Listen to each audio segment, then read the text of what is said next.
Chapter 3. What's wrong with Sue Ellen? Murphy asked Francine. She all upset about losing her diary. It said private on the front of it. She even thought I was reading it. Francine shook her head. I don't see why that wouldn't upset her. Said Murphy. Maybe she wrote something in it about you. Something she doesn't want you to read. About me? Francine put her hand on the hip. But what wouldn't she write it about me?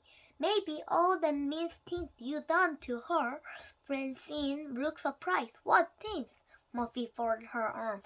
Like pushing her in the mud yesterday. I did not push her, Francine insisted. She tripped right next to you, though. I just happened to be there. I don't push people in the mud. Well, you laughed. Of course I laughed. It was funny. She was covered with mud. Murphy crossed her arms.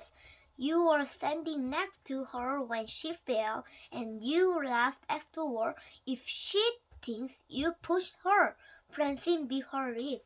She suddenly saw a bearded doctor in a white coat behind a large desk.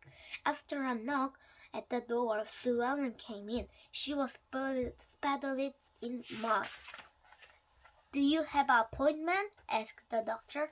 No, Sue Ellen admitted, but I have to see you at once, Dr. Zimmer. It's an emergency. Aha. And what is the nature of this emergency? Sue Ellen held out her hands. Can you tell?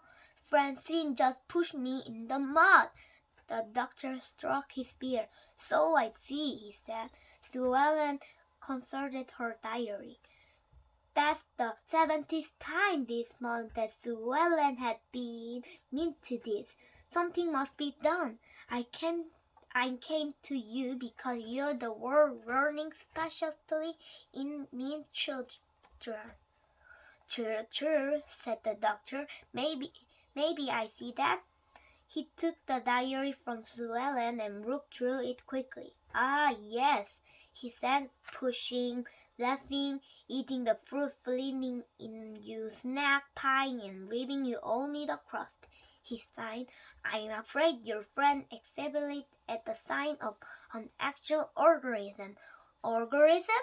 Exactly. The doctor pushed a button on his desk, and a flicker TV screen appeared on the wall. He showed a ghost screaming at other children. Then she pushed one of them down. As you can see, the doctor continued, this is a diesel in which the victim cannot control their minutes. That's Francine. Dr. Zimmer stopped the flame. We have been watching her for a long time. I'm afraid there's no help for her. We must keep her away from the other children. At that moment, Francine burst in them. She pointed a finger at Sue Ellen. I thought I'd find it you here. But before Francine couldn't do anything further, two uniformed girls ran in and restrained her. Leave me alone, Francine shouted. Sorry, said one of the girls, but organism is very contagious. We must remove you at once. Besides, said the second girl, the other children don't want to play with you. You've been too mean to them. But I can change, really, the girl laughed.